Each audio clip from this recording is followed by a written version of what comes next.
Samba వస్తాడనుకుంటే Tony అయితే వచ్చేస్తున్నాడు. Junior NTR బర్త్డేకి నిన్న ఒక వీడియో అయితే చేశాను.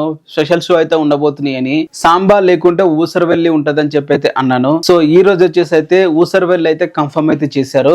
మే 20th వచ్చేసి స్పెషల్ షోస్ అయితే వేయబోతున్నారు ఊసరవెల్లి మూవీది. సో ఈ మూవీ ప్రత్యేకత ఏంటి, సాంబాను వదిలేసి ఈ ఊసరవెల్లి వేయడానికి గల రీజన్స్ ఏంటి, ఈ వీడియోలో డిస్కస్ చేద్దాం. ఫస్ట్ పాయింట్ వచ్చేసి సాంబా అనేది చాలా ఓల్డ్ మూవీ. ఇప్పుడున్న ఎన్టీఆర్ ఫ్యాన్స్ చాలా మంది చూసుండరు. సో వాళ్ళు చూస్తే ఎంజాయ్ చేస్తారా యూరోపియా అనేది నేను ఎక్స్పెక్ట్ అయితే చేశాను. సాంబానే వేస్తారని అయితే అనుకున్నాను. బట్ ఊసరవెల్లి అయితే వేస్తున్నారు. ఊసరవెల్లి అనేది ఒక న్యూ ఫ్యాన్స్ అయితే క్రియేట్ అయితే చేసింది. చాలా కొత్త ఫ్యాన్స్ అయితే ఆ మూవీ ద్వారా జూనియర్ ఎన్టీఆర్ అయితే వచ్చారని చెప్పాలి. సో దానికి సపరేట్ ఫ్యాన్ బేసే ఉంది ఆ మూవీకి. సో అందుకని చెప్పి ఆ మూవీని అయితే రీ రిలీజ్ అయితే చేస్తున్నారు. అండ్ మోర్ ఓవర్ ఈ రీ రిలీజ్ గానీ స్పెషల్ షోస్ గానీ చేసిన టైంలో ఆ మూవీలో సాంగ్స్ కూడా అదిరిపోవాలి. సాంబా మూవీ సాంగ్స్ చాలా ఓల్డ్ కాబట్టి, ఎప్పుడో పాతకాలంలో వచ్చాయి కాబట్టి దాన్ని ఇప్పుడు రిలీజ్ చేయట్లేదు. వేరేసారి గ్రాండ్ గా రిలీజ్ చేయాలని చెప్పి కోరుకుందాం. ఊసరవెల్లి అయితే చేస్తున్నారు. దీంట్లో సాంగ్స్ గానీ ఇంట్రడక్షన్ సీన్ గానీ పర్ఫెక్ట్ ఎవ్రీథింగ్ ఎక్సలెంట్ గా ఉంటది. అండ్ మే 20th చేస్తున్నారు. మే 19th కాదు, మే 20th జూనియర్ ఎన్టీఆర్ బర్త్డే కాబట్టి టీజర్ ఎన్టీఆర్ నీల్ది డ్రాగన్ టీజర్ వచ్చేస్తుంది. ఆ డ్రాగన్ మనం థియేటర్ లో కూడా చూడవచ్చు. దీంతో పాటు ఆ టోనీ ఫుల్